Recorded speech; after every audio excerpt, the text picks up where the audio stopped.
arkadaşlar başlıyoruz. So why should that answer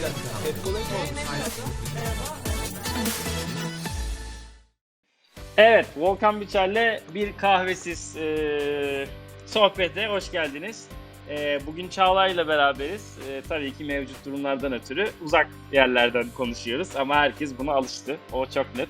Çağla, hoş geldin. Hoş buldum. Teşekkür ederim. Evet, çok kısa bize kendini tanıtır mısın? Çok az da olsa şöyle ne yapıyorsun, ne ediyorsun ve sen neden buradasın onu da sonra zaten konuşacağız. Buyurun.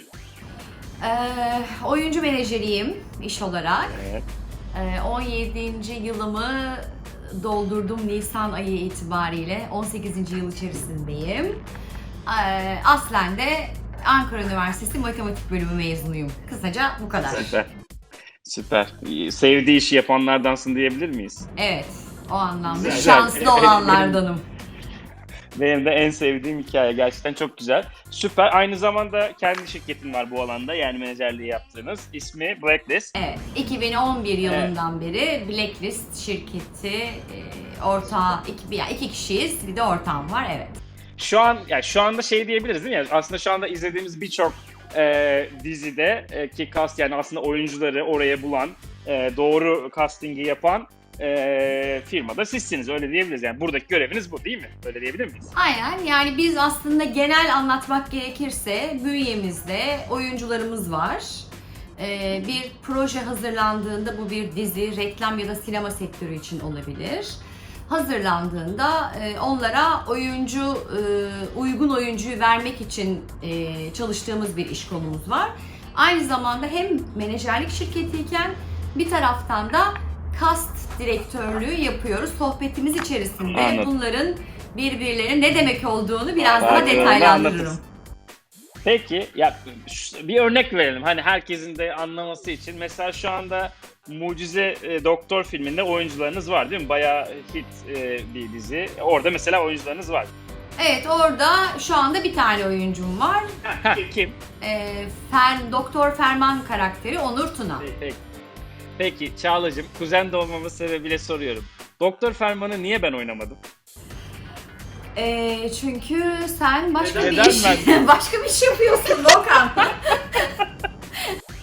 Bilmiyorum. Ben kendi çapımdan o rolü halledebilirdim diye düşünüyorum ama O zaman bu sohbetten sonra sana birkaç tane audition metni yollayacağım. Senden Tamam. rica edeceğim. Bunları hem monologlu metin hem de diyaloglu metin yollayacağım ve bunları çekip Tamam. bir deneyelim bakalım, içindeki oyuncu potansiyelini bir görelim. Zaten şu anda neden olmamış olduğum belli oldu. Bunları yapamayacağım. Çok özür dilerim. Denemek lazım. Ama gene de evet, bu alanda yani şöyle bir şey var. Yeteneğin nereden geleceği çok belli değil mi? Yani hani çok bambaşka insanlar çünkü bir anda burada kendini bulabiliyor. Bir de yani aslında son zamanlarda baktığımızda dijital dünyadan böyle buraya zıplayan insanlar da oluyor, karakterler de oluyor yani değil mi? Böyle bir geçişte söz konusu. Yetenek bulma konusunda kesin bir tarif verebilir misin ya? Herkes olabilir mi yoksa? Bu kadar kolay mı? Ya da bu kolay değil ama herkes olabilir mi gibi? Yani tırnak içerisinde herkes olabilir diyeceğim. Hani çünkü bunun bir tiplemesi yok. Hani her projede farklı tipolojilerde zaten oyuncu arayışımız var. Ama tabii ki hani işin kimi insan vardır doğuştan yeteneklidir. Yani bunlara da denk gelebiliyoruz. Kimisi eğitim alarak bu seviyeye ulaşabilir. Ama her konservatuar eğitimi almış insan, şimdi oyunculuk dediğimiz şeyi bazen, mesela sen televizyon izleyen bir insan mısın normalde, hani bugünler dışında? Yok, değil. Yani şöyle yani daha son zamanki dünyada tabii ki işte Netflix'ti, şuydu buydu. Daha yani istediğim zaman televizyon izlemek isteyenim ben. Öyle o kategoriye giriyorum. Okay. Şimdi aslında sektörde birçok oyuncu birçok projede yer almışken bazen o döneme ait olan çok yüksek izlenir diziyle birlikte tanınır hale geliyor oyuncular. O yüzden aslında hani atıyorum 10 yıl önce başlamış sektöre ama bu sene yaptığı bir projeyle biz aslında onu tanır hale geliyoruz. Oyunculuk bence bir defa şu bir şart ve olması gereken bir şey. Yol kat edebilmek için, hızlı yol kat edebilmek için mutlaka bir yerlerde eğitim alması gerek. Çünkü bunu sadece taklit yapabildiği için kendini yetenekli zanneden bir grup arkadaşımız da olabiliyor. Ya da fiziksel olarak yakışıklı ve güzel olduğu için olabileceğini zanneden oluyor. Ya da işte bu bahsettiğimiz işte YouTuber'lar vesaire hani dijital sektörden tanınır hale geldiği için yapabilir olduğunu zanneden insanlar var. Ama bunun totalini kardığımızda mutlaka bir eğitim alması gerek, çünkü bir şey okuduğunda, bir senaryoyu okuduğunda karakterin nereden gelip nereye gittiği ve o anda ne hissettiğini bir şekilde gösterebilmek gerekiyor ya. Oyunculuk bu yani. İçten gelen bir şey var, okey. Ama bir taraftan yönetmenin sana yönlendirdiği bir hikaye var. Ve onu başarabilmek, o altyapıyı, o dibi anlayabilmek için mutlaka eğitim alması gerek. Peki yani ben diyelim ki bu alanda bir şeyler yapmak istiyorum. Belki eğitimini de almadım ama yani şu anda mesela direkt size mi geliyorum veya ne yapmam gerekiyor? O süreç nasıl? Çok kısa anlatırsan süper olur ki biraz da orada bilgimiz olsun. Farklı kategorilerde duran menajerlik ajanslar ya da menajerlik şirketleri var. Bunların bir kısmı çok seçme oyuncularla çalışıyor. Yani celebrity, semi-celebrity oyuncularla. Bir kısmı no name de alabiliyor. Ama normalde bana sıfırdan bir oyuncu geldi diyelim. Bir CV yolladı. Şimdi biz potansiyel olarak öyle her CV'ye bakalım da ve ilerleyelim olmuyoruz. Yani bir ışığını görmem lazım. Bir defa çok sadece CV atıp ben burada oynadım, fotoğraflarım da bu diyen biri benim dikkatimi çekmez. Benim için önemli olan oynadığı bir şeyi, televizyonda olmak zorunda değil, bizim audition diye nitelendirdiğimiz ya da showreel diye adlandırdığımız şeyi görüp onun oyunculuk potansiyelini görmem lazım. Yani bu audition dediğimiz şey aslında ben kendi kendime bir şeyi oynayıp çekeceğim ve de sana getireceğim. Sen de bu şekilde benim yetenekli veya yeteneksiz olduğumu anlayacaksın. Yani mümkün olduğu kadar hani var olan deneyimler kaynaklı bunu anlamak için çabalıyoruz, aynen öyle. Peki yani son zamanlardaki dijital dünyadan bir şekilde dizi, film veya belki de tiyatro tarafına hani daha doğrusu oyunculuk diyelim, ben doğru söylemek adına oyunculuk tarafına atlayan insanlarla ilgili herhangi bir yorumun var mı? Sence burası bir böyle bir kanal olmaya devam edecek mi? Yani böyle bir gerçekten beslenen, yani oyunculuğun beslendiği bir kanal olmaya devam edecek mi? Çünkü özellikle gençlere bakarsan yani 25-30 yaşa kadar ciddi şekilde dijital ortamları takip ediyorlar ve burada insanları büyüttükten sonra da bir şekilde onları dizilerde, filmlerde, sinemada görüyorlar. Bu alan için nasıl bir yorumun var? Böyle gider mi bu iş? Gider. Her dönemin kendi içinde hani farklı yapıları oluyor. Yani eskiden sadece gerçekten eğitimliler bu sektördeydi. Zaman içerisinde birçok eğitim kurumu açıldı. Yani bu 2 ay eğitim, 4 aylık eğitim vesaire gibi. Hani oralardan da hayatımıza giren yeni oyuncu adayı arkadaşlarımız oldu. Ve şu anda bu dönemde dediğin gibi dijital kısımlarda bir yer edip, çünkü maalesef şöyle bir gerçek var yani hani şu andaki yapımcılar bile oyuncu seçerken kaç takipçisi var diye bakıyor. Öyle mi? Evet. O zaman çok iyi yani. Çok takipçisi olanların önünde şans var. Peki bu konuya daha bu işi okumuş, etmiş, aşağı yukarı işte 20 senesini, 25 senesini vermiş. Çünkü sen o tarafı da çok iyi biliyorsun. Hatta ağırlıklı gerçekten ömrünü bu alana bırakmış, vermiş, çalışmış insanlarla çalışıyorsun. Peki onların algısı ne? Yani geneli eskiden bir şey vardı yani alaylı, okullu. Yani hani ben de tabii ki bunu bildiğim için değil de magazinsel veya bir şekilde takip edebildiğim kadarıyla. Ben bu alanda bir uzman değilim, sadece bir izleyici olarak söylüyorum. Bunu kesinlikle belirtelim de. Eskiden alaylı okullu farkı vardı. Hani ben onu hissediyorum izleyici olarak. Yani okulluların daha bir şey görse, mankenden oyuncu mu oldunuz canım falan. Şimdi bir de böyle dijital dünyadan zıplıyorlar falan. Yani oradaki değerli oyuncuların algısı nedir ağırlıklı olarak? Böyle şey olmaz canım mı diyorlar, yoksa onlar da ulan keşke biz de biraz daha bu işin dijital tarafına asılsak falan mı diyorlar? Yani tabii ki içten içe mutlaka oradan gelen insanları böyle kucaklayalım gibi bir şey olmuyor. Yani bu benim gözlemim bu. Yani çünkü orada başka bir şey var. Başka bir hani baş koymuşluk var. Öbür arkadaşları bu arada asla hani sen kimsin diyecek bir yerde de değiliz. Çünkü her dönemin farklı bir alıcısı var. Bunu kabul etmek gerekiyor hepimiz için. Yani bu dönem onların dönemi. Genel olarak onların bir tık daha komedisi ağırlıklı oluyor. Yani çünkü bu oluşumlar böyle daha güldürmek ve eğlendirmek için. O yüzden o komedi işlerinde zaten bir de tanınır oldukları için insanların işte milyon takipçisi olduğu için ona da biraz uygun rol biçiliyor. Yani hani kimisi var çok fazla karakter canlandırıp bir şey yapan arkadaşlar da var. Onlar biraz daha yelpazesi geniş oluyor. Ama dediğim gibi onlar daha çok komedi, işte üzerine film yapılıyor mesela ama komedi filmi. Ya da dizi yine komedi. Yani dikkat edilirse hep böyle oluyor.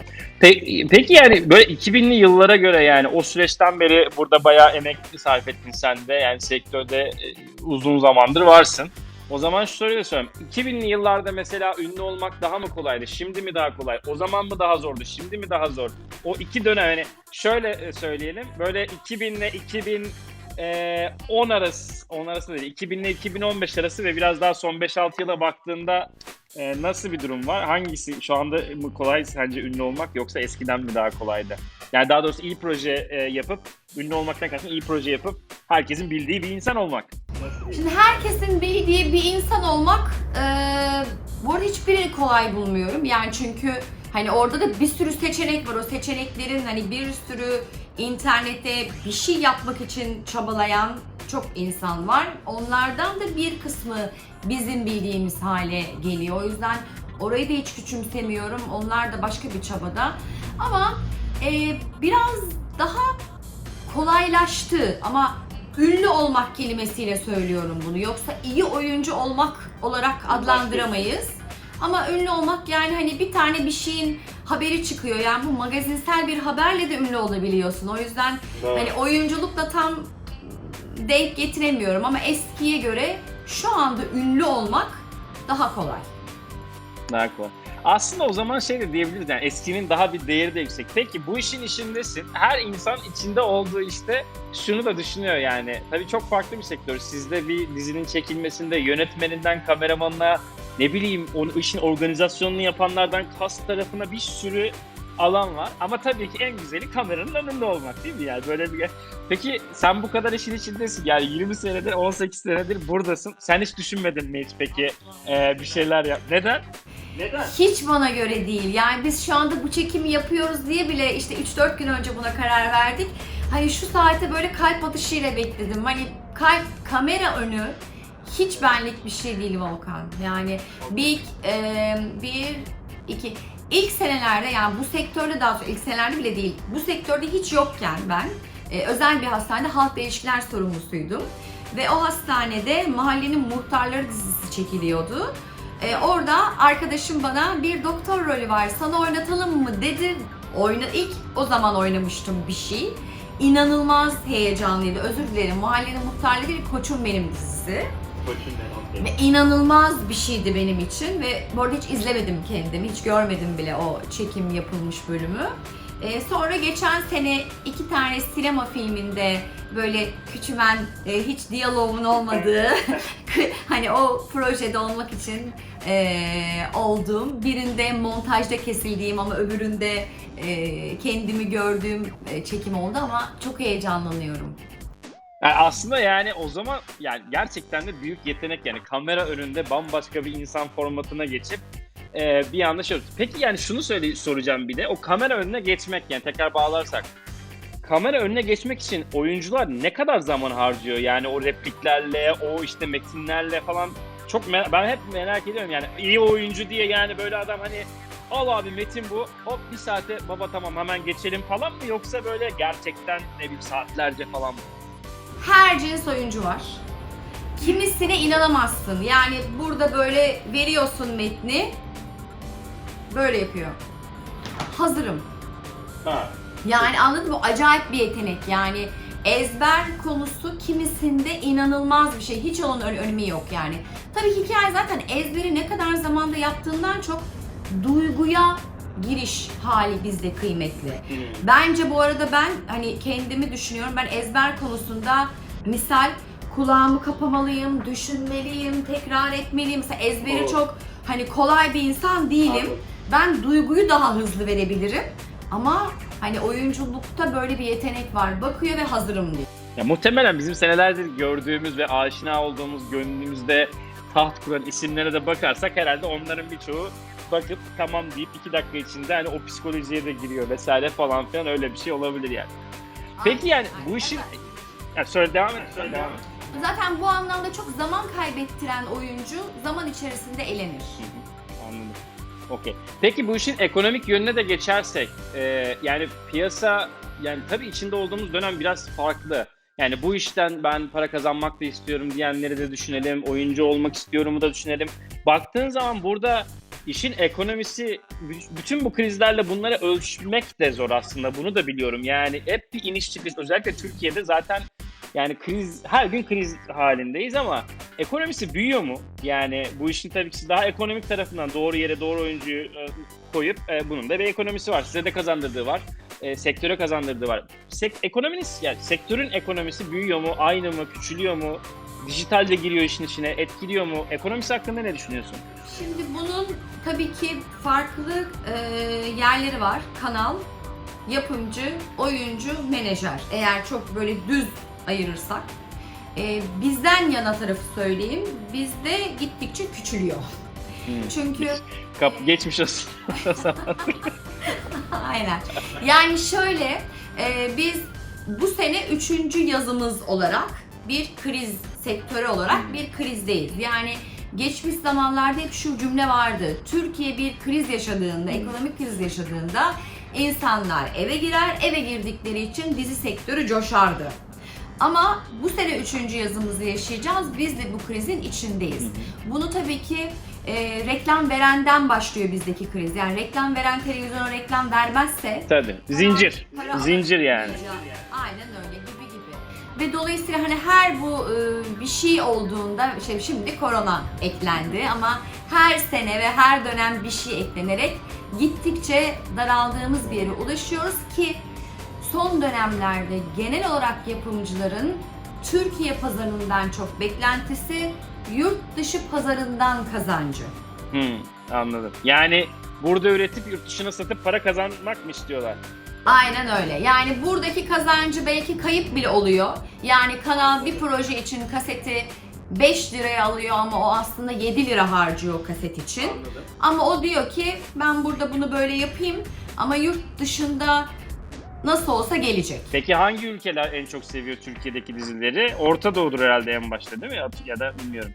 Çok, yani ben de bunun çok hani bize bir kazanç getirmediği için öyle söyleyeyim. Anladım. Bu konular bize bir şey getirmiyor. Hani bazı oyuncular, celebrity diye nitelendirdiğimiz bazı oyuncular bu tarz satışlardan bir bedel tabii ki alıyorlar. Peki yani talep nereden geliyor? Ya Orta Doğu'dan talep geliyor mu mesela, veya işte Rusya mıdır bu? Neresi ya? Ukrayna mıdır veya? Hepsinden ya. Yani çok karışık. Yani bunun hani Meksika'da da izleneni var, İtalya'da da izleneni var, Bulgaristan'da var, Arap ülkeleri var. Çok karışık. Ya Yani ben Brezilya'da Kurtlar Vadisi dizisi gördüm ya otelde yani. Bayağı bildiğim Brezilya'da Kurtlar Vadisi dizisi vardı. Çok enteresandır. Bayağı da satılıyor demek yani. hani böyle o piyasanın en çoğuna gerçekten vakıf değilim ama hani ben de şeyden hani oyunculardan sebep bize de yazan farklı dillerdeki insanları da görerek çok karışık olduğunu söyleyebilirim. Peki son olarak şöyle bir sorum var. Oyuncu olmak isteyen birisi mevcut günümüzün şartları itibariyle ne yapması gerek? Onu da söyleyeyim ki bunu da izleyen insanlar varsa bir şekilde izleyecek insanlar da oradan bir şey yapsın. Feyz alsın. Şimdi çok farklı sektörlerdeki insanların atıyorum aslında mühendismiş ve bu işi hatta yürütürken aslında benim içimde oyunculuk çok önemli bir yerdeydi deyip işini bırakıp bu işe yıllar içerisinde baş koymaya çalışan da insanlar oluyor. Daha gençten gelenler de oluyor. Benim ilk önerim, çok farklı eğitim kurumları var ama doğru olduğunu düşündükleri bir yerde mutlaka bir şey alıp, yani 3 ay 4 ay eğitimde gerçekten kamera önünü ne hani diline alışabiliyor mu, bunu anlayabiliyor mu? Mutlaka görmeli. Elbette ki o taraftaki kısım da bir kazanç kapısı ya, yani bu eğitimleri veren herkes de bir pembe tamam sana diyerek bir şey mutlaka. Hani orada doğru ve güvenilir yeri bulmak da hiç kolay değil. Ama buna baş koyup gerçekten kişi kendini çok algılayamıyor. Yani çok aynada kendini beğeniyor olmak, ekranda da kendini beğeniyor olacağının göstergesi değil. Umarım güven duyduğu birinin ona bu konuda doğru yolda olup olmadığını bir defa gösterebilir olması öncelikle ilk etabı bu olmalı. Ama mutlaka bence bir eğitim almalı. Arkasından da farklı ajanslarla bir şekilde buluşup bu işe girmeli ama çok fazla seçenek var, onu da bilsinler. Evet. Ya o zaman herkese kolay gelsin diyeyim. Bayağı aslında zorlu bir süreç. Tek ekran var, milyonlarca insan izliyor ama ekranın içinde oynayan aşağı yukarı 30-40 kişi oluyor. Genelde gördüğümüz, yani bütün hepsini saysan belki 600-700 desen bunların içinden de herhalde en fazla 10 tanesi bir sene içerisinde aklımıza kazanıyor. Yani aslında aşırı derecede zor bir süreç. Hem bir taraftan akılda kalıcı olan kısım sayısı olarak haklısın, bir taraftan da bir proje geldiğinde atıyorum onun 15-20 tane ana kastı varsa o 15-20'de belki belki 2 tane no name oyuncu kullanılıyor. Yani anlatabiliyor muyum? Hani o kadar az yenisini alarak gidiyorlar ki yani o yüzden çok... Yani bu videonun başlığında nasıl olamazsınız diye ekleyelim. Zaten olamazsınız. Yok öyle de demeyeyim. Olumsuz bir şey de söylemek istemiyorum ama gerçekten kolay değil. Hani bu sayı çok fazla eğitim veren yer var. Çok fazla oyunculuk isteyen insan var. O yüzden sayı gerçekten fazla. Peki. Çok teşekkür ederim. İnşallah bir gün ben de bir projende yer alırım. Göndereceğim. Audition metni göndereceğim Volkan. Yok zor. Ben çok olmam ama başarılarının devamını izliyoruz, takip ediyoruz. Çok teşekkür ederiz. Öncelikle bu bilgileri verdiğin için. Bizim kendi alanımızın farklı tarafında ama bir şekilde de dokunduğumuz dijital dünyaya da dokunan bir alan. İlgiyle dokunması da artacak gibi oluyor. Bir şekilde takip etmek isteyenler veya bu alanda bir şeyler yapmak isteyenler için olabildiğince önemli bilgiler hem kısa hem hap şeklinde hem de ilk etapta en azından onların için güzel bir oluş olacak. Çok teşekkür ederim Çağla. Ben teşekkür ederim. Çok Çok sağ ol. seviyorum. Ben de. Bay bay. Bay bay. Görüşürüz. Bay bay. Evet arkadaşlar başlıyoruz. Peki so why should an answer Bir dakika. Hep kolay mı oldu?